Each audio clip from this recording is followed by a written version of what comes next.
अस्सलाम वालेकुम। मौसमियाती तब्दीली के तनाव के बायस या दीगर वजूहात की बिना पे स्ट्रेस का शिकार होकर परिंदे एनडी यानी रानी खेत न्यूकेसल डिजीज और आईबी यानी इन्फेक्शियस ब्रोंकाइटिस जैसे मोहलक अमराज की जद में आ जाते हैं।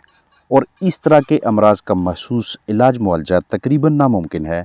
तो बेहतरीन हिकमत अमली यही होती है कि बीमारी के हमलावर होने से पहले ही हफाजती एहतियाती तदाबीर के तौर पे इन ला इलाज बीमारियों से तहफ़्फ़ुज़ फराहम करने के लिए परिंदों का इम्यून सिस्टम मजबूत कर लें। वो चाहे घरेलू इम्यून बूस्टर देकर करें, तैयारशुदा, या फिर अजसाम में वैक्सीन दाखिल करके। पोल्ट्री बर्ड्स को रानीखेत और आईबी जैसे जानलेवा वायरसेस से महफूज रखने का आसान तरीन अमल इस वैक्सीन का इस्तेमाल है, जो एनडी और आईबी दोनों बीमारियों से तहफ़्फ़ुज़ भी फराहम करती है और सस्ते दामों आसानी से भी मुयसर हो जाती है।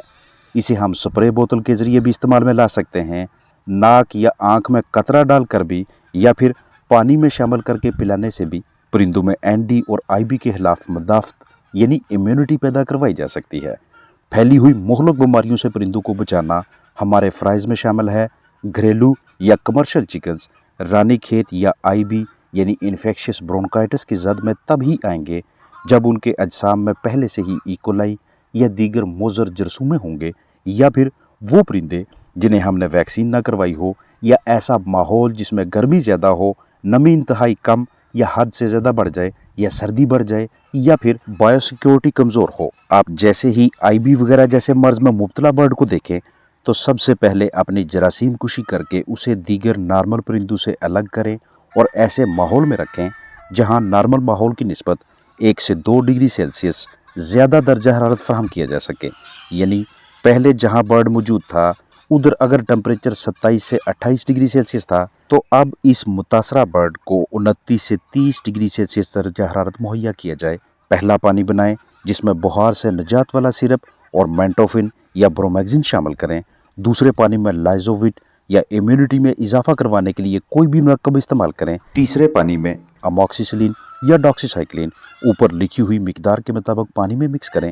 और अगर चौथा पानी बनाना पड़े तो उसमें सोडियम सैलिसाइलेट 1 ग्राम 1 लीटर पानी के हिसाब से इस्तेमाल करवाइएगा। इसी रूटीन को लगातार 5 दिनों तक जारी रखें और इस दौरान नमी 65 से 75% के दरमियान रखने की पूरी कोशिश कीजिएगा। मुतासरा चिकन को मज़ीद किसी किस्म के तनाव का शिकार न होने दें, क्योंकि पहले से ही वायरस की वजह से बर्ड शदीद स्ट्रेस में है। अब इस सारी ट्रीटमेंट और ज़रूरी इकदामात का ताल्लुक आईबी या एनडी जैसे अमराज के खात्मा के साथ बिल्कुल नहीं है। ये सिर्फ इमदादी इलाज यानी सपोर्टिव ट्रीटमेंट है, जिसे हम अपने बर्ड को मज़ीद नढाल और लागर होने से बचाने के लिए इस्तेमाल करेंगे।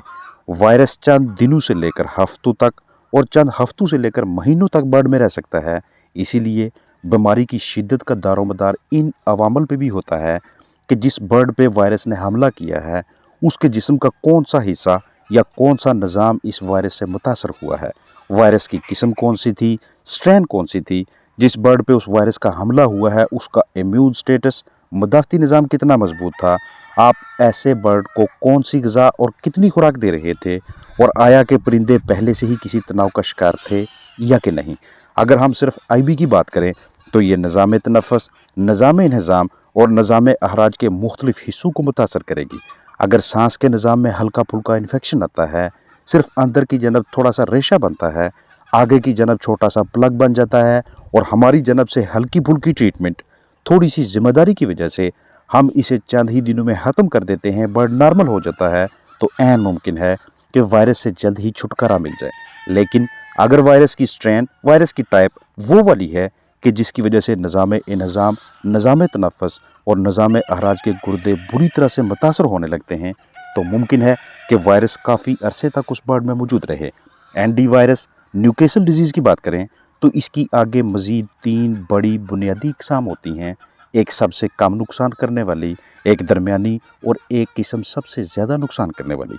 अब ये हमारी और हमारे चिकन्स की किस्मत है कि कौन सी स्ट्रेन बर्ड पे हमलावर हुई है। तो ऐन इसी पे दारोमदार होगा कि कितनी जल्दी हम जो इकदामात उठा रहे हैं और जो ट्रीटमेंट कर रहे हैं उससे हमारा बर्ड सेहतियाब होना शुरू हो जाएगा।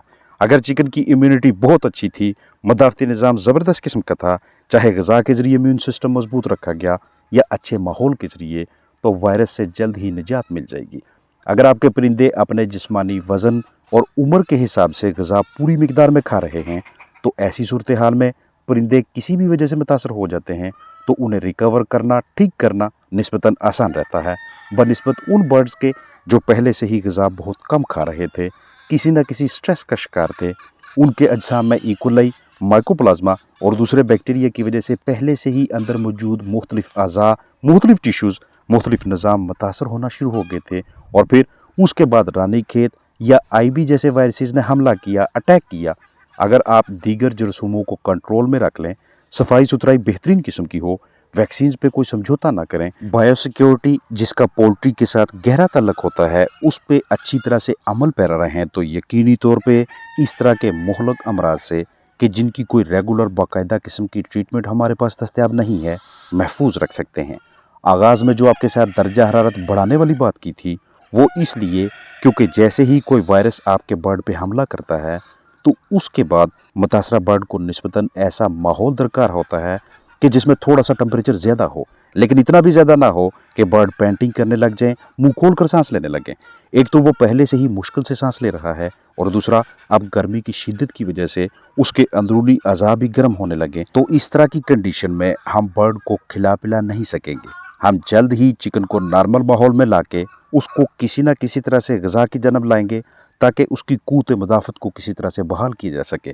बुखार वाला सिरप इसलिए तजवीज़ किया क्योंकि जब भी कोई वायरस आपके फ्लाक पे हमलावर होता है तो उसके बाद बर्ड्स का नॉर्मल की निस्बत दर्जा हरारत, टेम्परेचर वगैरह बढ़ने लगता है।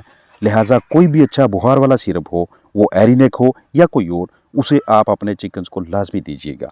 मेंटोफिन या ब्रोमैक्सिन का जिक्र इसलिए किया गया क्योंकि जैसे जैसे वायरस की वजह से अंदर मौजूद हवा की थैलियाँ गदली होती जाती हैं, अंदर निज़ाम तनफ़ुस मज़ीद जकड़न का शिकार होता जाता है, वैसे वैसे अंदर की जानब रेशा इकट्ठा होना शुरू हो जाएगा, म्यूकस पहले की निस्बत बढ़ने लगेगा। इस म्यूकस को, इस रेशा को, रतूबत को बाहर निकालने के लिए आपको कोई ब्रोंकोडायलेटर चाहिए, वो आपको मेंटोफिन वगैरह की सूरत में मिलेगा। ब्रोमैक्सिन, आर्सेल्वन सुपर, रेस्पिराफ या फिर कोई और, हत्ता कि आप कम पैमाने पर रखे बर्ड्स के लिए वेंटोलिन भी इस्तेमाल कर सकते हैं। या फिर ऐन मुमकिन है कि इस मकसद के लिए सांस में रवानी पैदा करने के लिए आपको मार्केट से किसी और नाम से दवा मिले, लेकिन इसमें साल्ट वो वाला होना चाहिए जो मुतासरा चिकन्स के अजसाम से रेशा बाहर निकाले। लाइजोविट का या एडक वगैरह या दीगर मल्टीविटामिन्स या इम्यूनिटी में इजाफा करवाने वाले मरकबात का इस्तेमाल इसलिए ज़रूरी है क्योंकि वायरस की मौजूदगी की वजह से अब आपके बर्ड की इम्यूनिटी आस्ता आस्ता कमज़ोर हो रही है। उसे बरकरार रखने के लिए या किसी हद तक मुस्तकिम करने के लिए आपको कोई ना कोई इम्यून बूस्टर इस्तेमाल करना चाहिए, चाहे वो तैयारशुदा हो या कुदरती तौर पे घरेलू ज़राए को इस्तेमाल में लाया जाए। एंटीबायोटिक्स का जिक्र इसलिए किया गया क्योंकि एंटीबायोटिक्स ने उन जरासीमों को, उन सेकेंडरी बैक्टीरिया को, पैथोजेंस को ख़त्म करना होता है जो उस वायरस की मौजूदगी की वजह से, बर्ड के मदाफ़ती निज़ाम के कमज़ोर होने की वजह से उसके जिस्म में अपना घर बनाना शुरू कर देते हैं और बर्ड के जिस्म के मुख्तलिफ हिस्सों को मज़ीद मुतासर कर रहे होते हैं। तो उन बैक्टीरिया से निजात दिलाने के लिए हमें किसी अच्छी एंटीबायोटिक का बाकायदा कोर्स करवाना चाहिए ऊपर लिखी हुई डोज के मुताबिक। और अगर मर्ज़ की शिद्दत ज़्यादा है तो उस दवा की मिकदार को बढ़ाया भी जा सकता है, यानी मर्ज़ पेचीदगी इख्तियार ना करे, बर्ड मौत के मुंह में न जाए। इसका दारोमदार इस बात पे भी होता है कि हम उस फ्लाक की, उन बर्ड्स की कितनी मदद कर रहे हैं।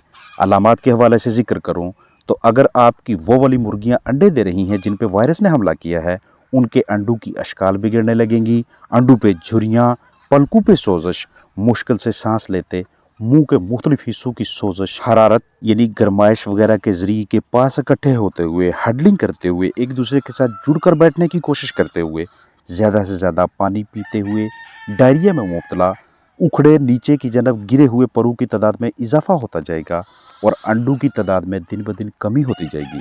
लेकिन इस तरह के चिकन्स को भूख कम लगेगी, मुतासरा चिकन्स को दिन ब दिन कमज़ोरी लाहक होती जाएगी, छींकें करेंगे, खांसी करते नजर आएंगे और अगर अमवात होने लगती हैं तो ट्रैकिया, विंड पाइप यानी कि सांस की नाली में प्लग बना हुआ दिखाई देगा, अंदर की जानब खून इकट्ठा होगा, हीमोरेजिस होंगी, रंगत में तब्दीली होगी। खास तौर पे गुर्दे देखें तो उनकी रंगत में तब्दीली, अपने मदार से बाहर निकले हुए सूजे नजर आएंगे। हवा की थैलियाँ जिन्हें आप एयर सैक्स का नाम देते हैं वो गदली नजर आएंगी। उनके नीचे की जानब अगर आप फेफड़ों को देखना चाहें वो आपको वाज़ेह तौर पे दिखाई नहीं देंगे।